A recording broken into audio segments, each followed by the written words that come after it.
பத்தி இப்ப என்னப்பா அவசரம்? நிச்சயதாம்பலம் நடக்கட்டும், அப்புறம் சாவகாசமா பேசுவோமே. அப்பா இதெல்லாம் என்னப்பா? ஒண்ணு இல்லம்மா, நீ அழகு. முத்தையா, உன்னை கெஞ்சி கேட்டுக்கிறேன், தயவு செய்து இந்த நல்ல காரியத்தை நடக்க விடப்பா. உங்க சதி திட்டம் இப்பதான் இவருக்கு புரிஞ்சிருக்கு. ஆமா, கம்சன் தான் நேற்று என்கிட்ட வந்து சொன்னான். ஓஹோ, அப்படின்னா எல்லாம் ஓ வேலை தானே? ஆமா, அந்த கல்யாணம் நடக்குதா இல்லையான்னு சவால் விட்டியே, அதுக்காக அவரை தேடி கண்டுபிடிச்சு கொண்டு வந்து நிறுத்திருக்கேன். கம்சா, விவகாரத்தை விலை கொடுத்து வாங்குற, ஏற்கனவே என்கிட்ட வாங்கினது ஞாபகம் இல்ல? ஆனந்தா, என்னையே முறைக்கிற? இதோ பைரவி பெற்ற அப்பனே வந்து இருக்கிறாரு, இவர்கிட்டே சொல்லு. அவங்க என்ன சொல்றது?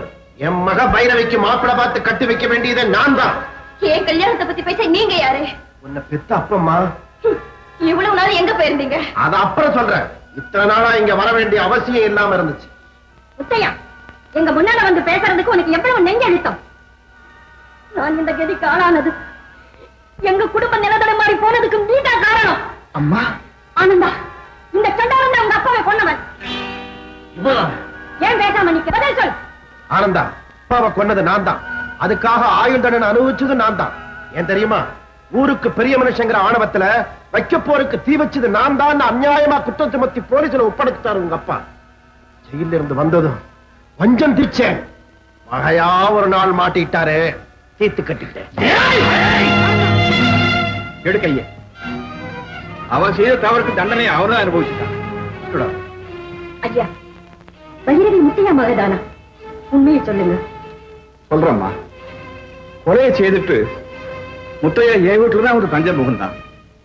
மனைவி மகளையும் விட்டுட்டு ஜெயிலுக்கு போயிட்டான். கொஞ்ச நாள்ல அவன் மனைவி இறந்துட்டான். அந்த குழந்தையை வளர்க்கிற பொறுப்பு எனக்கே ஏற்பட்டு.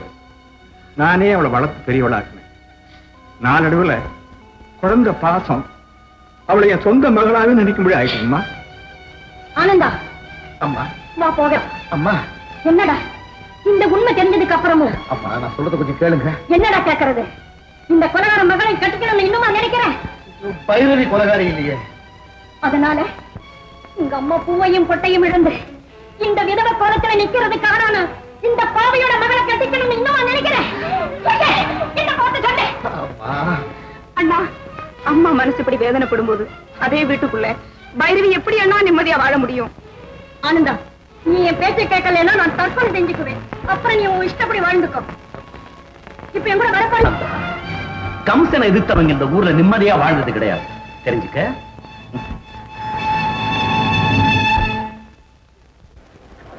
அத்தா, நம்ம கல்யாணம் இனிமே நான் உயிர் வாழ விரும்பல. பைரவி, வரக்கூடிய இன்பத்துக்கு வேணும்னா வாய்தா போட்டு தள்ளி வைக்கலாம். ஆனா துன்பத்துக்கு வாய்தா போடவும் முடியாது, தப்பி ஓடவும் முடியாது. இன்னைக்கு சாயந்தரம் நீ அம்மன் கோயிலுக்கு வா, எல்லாத்துக்கும் முடிவெடுப்போம். நான் ஒரு முடிவோட தான் வருவேன். அம்மா, அம்மா, ஏன் இப்படி கத்துற? அம்மா, வசந்த அண்ணன் எழுதின லெட்டர் ஒண்ணு அண்ணன் டேபிள் மேல இருந்ததம்மா, பாத்தீங்களா? என்ன எழுதியிருக்கா? படிக்கிறேன், கேளுங்க. அப்பா, நீங்க எனக்கு இல்லை என்று ஆன பிறகு இந்த உயிரும் எனக்கு இல்லதான். நீங்க பைரவியோட ஆரம்பிக்கும் வாழ்க்கை இனி கதையாக தொடர் கதையாக நீடித்து நிலைக்கட்டும். தற்கொலை செய்து கொள்ள நான் எடுத்த முடிவு என் சொந்த முடிவு, இதாருக்கும் பொறுப்பு இல்லை என்று உங்கள் வசந்தா. அடி பாதி, இவ்வளவு இல்லைய ஆசையில மண்ணள்ளி போட பாத்திருக்க. ஆமாமா, அண்ணனுக்கும் பைரவிக்கு நிச்சயத்தை நடந்திருந்தா இந்நேரம் அண்ணி செத்துருக்கும். ஐயோ, நினைச்சு பார்க்கவே பயமா இருக்கு. நல்ல வேலை நிச்சயதார்த்தம் நின்னு போச்சு. ஆமா, ஆனந்தம் எங்க? தாய், நீதான் எங்களுக்கு அப்பா அம்மா சொந்த பந்தம் எல்லாமே.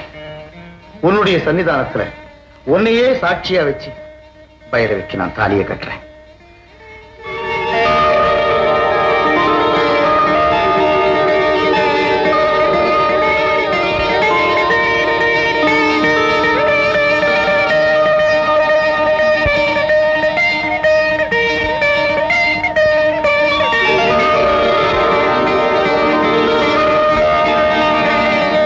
பைரவி, கெட்டி மேல முடக்கல்ல, உற்றார் உறவினர் அச்சதையை தூவல்ல.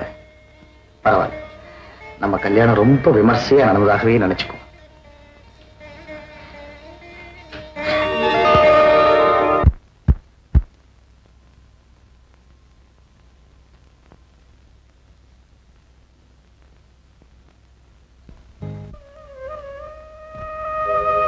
பைரவி, என்ன இது?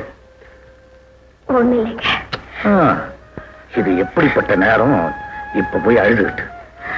பைரவி, இயற்கை நமக்கு கொடுத்துக்கிற கட்டிலும் மெத்தையும் இந்த புல்தரையும் பூக்களும் தான். உனக்கு போதும்ல? சும்மா இருங்க, வெளிச்சமா இருக்கு. நீ என்னதான் வெக்கப்பட்டாலும் அந்த வானத்து விளக்க அணைக்க என்னால முடியும், வேற யாராலையும் முடியாது.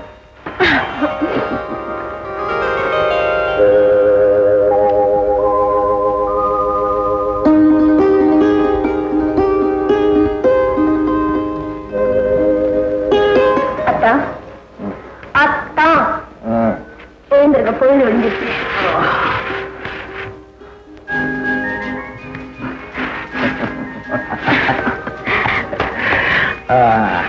என்ன இருந்தாலும் உங்களுக்கு இவ்வளவு முரட்டு சொல்லக்கூடாது. ஆமா, சொக்கா எங்க வச்சு? அங்கே கணக்கு பாருங்க. எங்க?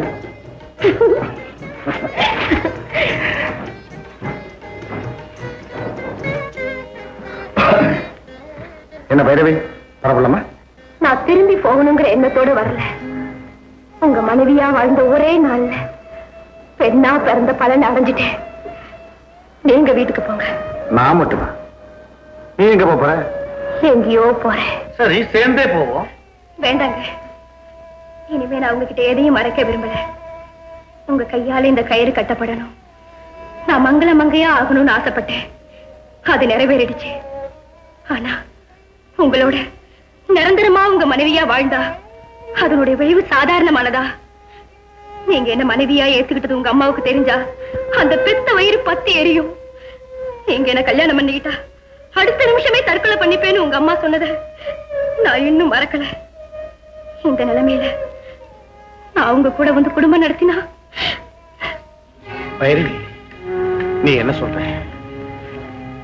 நீங்க வீட்டுக்கு போங்க. நான் போறேன். அப்புறம் நீ? நான் இந்த விஷத்தை குடிச்சிட்டு இந்த உலகத்தை விட்டு போறேன். பைரவி, ஆமா, நேத்தைக்கே நான் இந்த முடிவோட தான் வந்தேன். நான் எப்போ சாக துணிஞ்சிட்டேன். ஆனா நான் அனாதையா சாக விரும்பல. உங்க மனைவியா நீங்க கட்டின மங்கையத்தோட போகணும்னு ஆசைப்பட்டேன். இப்ப நான் எந்த நிமிஷமும் சாக தயாரா இருக்கேன். ஓஹோ, அப்புறம் ஒரு நல்ல முடிவு இருக்குன்னு சொன்னியே, அதேதானா? ஆமா. நான் மட்டும் யாருக்காக வாழணும்? உங்களே நம்பி இருக்கிற உங்க அம்மா தங்கைக்காக, உங்களே கணவனை அடையணும் தவம் கிடக்கிற வசந்தாவுக்காக. பைரவி, வசந்தா எங்கூடயே வாழணும்னு நினைக்கிறவன். நம்ம 2 பேர் கல்யாணத்துக்கு சம்மதம் தெரிவிச்சுட்டு தான் நடிக்கிறேன். ஆனா அது உண்மை இல்லை. அத்தா இன்னொருத்தியோட வாழறத பார்க்கக்கூடிய மனோபக்குவம் எனக்கு இல்ல. அத்தானுக்கும் பைரவிக்கு எப்ப கல்யாணம் நடக்குதோ அடுத்த நிமிஷமே நான் அந்த உலகத்தை விட்டே போயிடுவேன்னு எனக்கு கடுதாசி எழுதி வச்சிருக்கேன். என் நிலைமை இப்படி இருக்கு. இவ்வளவு பிரச்சனைகளுக்கு இடையில நான் உயிர் வாழறதை விட சந்தோஷமா சாகிறதே மேல். அந்த விஷத்தை கூட அவசரப்படாதீங்க. நம்ம 2 பேரும் இங்க அனாதையா செத்து கிடக்கிறத பார்த்தா நம்ம இன்னும் கேவலமா பேசுவாங்க. வீணா உங்க மேல பழி சுமத்துவாங்க. அதுக்கு காரணமா நான் இருக்க மாட்டேன். அதனால நம்ம 2 பேரும் இப்ப வீட்டுக்கு போவோம். இன்னைக்கு ராத்திரி 10:30 மணிக்கு அவங்க உங்க வீட்டுல இந்த விஷத்தை சாப்பிடுவோம். வாழ்வில்தான் ஒண்ணு சேர முடியாட்டாலும் சாவலியாவது ஒண்ணு சேருவோம். வேறு வழியே இல்லை என்பதால் ஒரு விபரீதமான முடிவுக்கு வந்தேன். பைரவி என்னோடு வாழ்ந்தால் தற்கொலை செய்து கொள்ளுவேன் என்று வசந்தாவும், என்னோடு வாழாவிட்டால் தற்கொலை செய்து கொள்ளுவேன் என்று பைரவி. ஆக இந்த இரு அவர்களுக்கும் இடையே நான் ஒரு பிரச்சனையாக ஆகிவிட்டேன். பைரவியோடு நானும் போய்விட்டால் பிரச்சனை தீர்ந்துவிடும். எனவே அவர்கள் வீட்டில் தற்கொலை செய்து கொள்வது என முடிவு எடுத்தோம். போகிறோம்.